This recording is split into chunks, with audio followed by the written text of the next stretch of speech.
আপনারা দেখতে পাচ্ছেন এখন যে কার্যক্রমটি চলছে সেটি হচ্ছে যে ব্যালট বক্সগুলো এখানে রয়েছে সেই ব্যালট বক্সগুলো খুলে এবং যারা সেখানে রিটার্নিং কর্মকর্তা সহ বিভিন্ন নির্বাচনের দায়িত্বে যারা রয়েছেন তারা আসলে জিনিসগুলো বুঝে নিচ্ছেন যে ব্যালট পেপার কোন হলের কতগুলো ব্যালট এসেছে এবং আরও যে সকল বিষয়াদি রয়েছে যে কোনো অসঙ্গতি রয়েছে কিনা,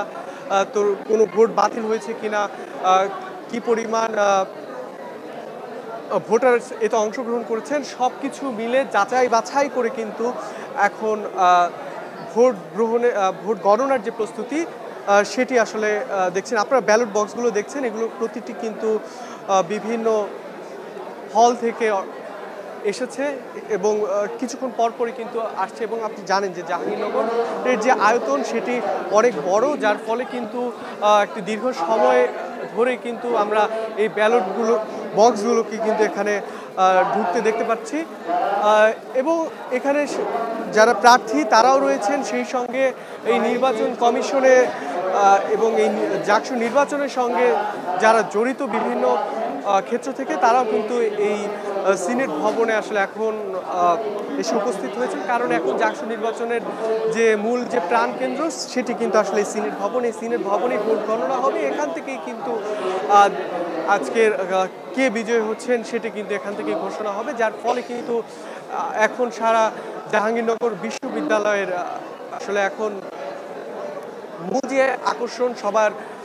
সবার যে চোখ সেটি কিন্তু এই সিনেট ভবনের দিকে। এখন আসলে যারা প্রার্থী এবং ভোটার সবার অপেক্ষা এই ভোট গণনার জন্য এবং এই ভোট গণনা যেহেতু সিনেট ভবনে হবে সবার চোখ কিন্তু এদিকে এবং সামাজিক মাধ্যম বিভিন্ন গণমাধ্যমে কিন্তু তারা চোখ রাখছেন যে কি হচ্ছে এই জাকসু দেশের দ্বিতীয় গুরুত্বপূর্ণ বলা চলে যে এই জাহাঙ্গীরনগর বিশ্ববিদ্যালয় সেখানে হচ্ছে। তো সব মিলে একটি উৎসবের আমেজ কিন্তু বইছে সেটা বলা চলে, কারণ 5 আগস্ট পরবর্তী সময়ে একটি দ্বিতীয় কোনো গণতান্ত্রিক এবং বড় পরিসরে কোনো নির্বাচন হচ্ছে এটি বলা যায়। আমরা এর আগে দেখেছি যে আগে যে গত 1.5 দশকে যে সকল নির্বাচন হয়েছে সেই নির্বাচনগুলো প্রতিটি নির্বাচন সেটি যদিও জাকসু নির্বাচন 33 বছর পর হচ্ছে, কিন্তু সেই সময় যতগুলো নির্বাচনই হয়েছে সেখানে আসলে একক আধিপত্য থাকতো একটি রাজনৈতিক দলের, কিন্তু এবার কিন্তু তেমনটি ঘটছে না। প্রতিটি রাজনৈতিক ছাত্র সংগঠন কিন্তু তাদের প্রচারণা নির্বিঘ্নে চালিয়েছেন এবং একটি ফ্রি অ্যান্ড ফেয়ার যে ইলেকশন সেটির প্রত্যাশা কিন্তু সবারই রয়েছে। সেই জায়গা থেকে এই ভোটগুলো নিয়ে কিন্তু শুধু জাহাঙ্গীরনগর বিশ্ববিদ্যালয়ের নয় সারা দেশবাসীর একটি বড় আকর্ষণ রয়েছে। এবং কিছুদিন পরে রাজশাহী বিশ্ববিদ্যালয়ে কেন্দ্রীয় ছাত্র সংসদে নির্বাচন হবে, সেটিও একটি দীর্ঘ সময় পর হতে যাচ্ছে। এর আগে আমরা দেখেছি যে ডাকসু নির্বাচন, সেই নির্বাচন আমরা ঠিক বাইরে, মানে যেখানে এই ফুটেজগুলো আপনারা দেখছিলেন, আমরা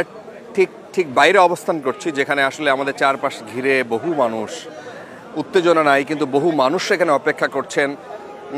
এবং তারা বলছেন যে ঢাকা বিশ্ববিদ্যালয়ে ডাকসুর নির্বাচনের মতো ফলাফল দিতে যেন ওই রকম দেরি না হয়। ইতোমধ্যেই আপনারা জানেন যে ছাত্র দলের প্যানেল, তারপরে বামপন্থীদের যে 3টি প্যানেল এবং স্বতন্ত্রের একাংশ, সংসপ্তক পর্ষদ, সম্প্রীতির ঐক্য, স্বতন্ত্র অঙ্গীকার পরিষদ এবং স্বতন্ত্র কয়েকজন প্রার্থী তারা এই নির্বাচন বর্জনের ঘোষণা দিয়েছেন।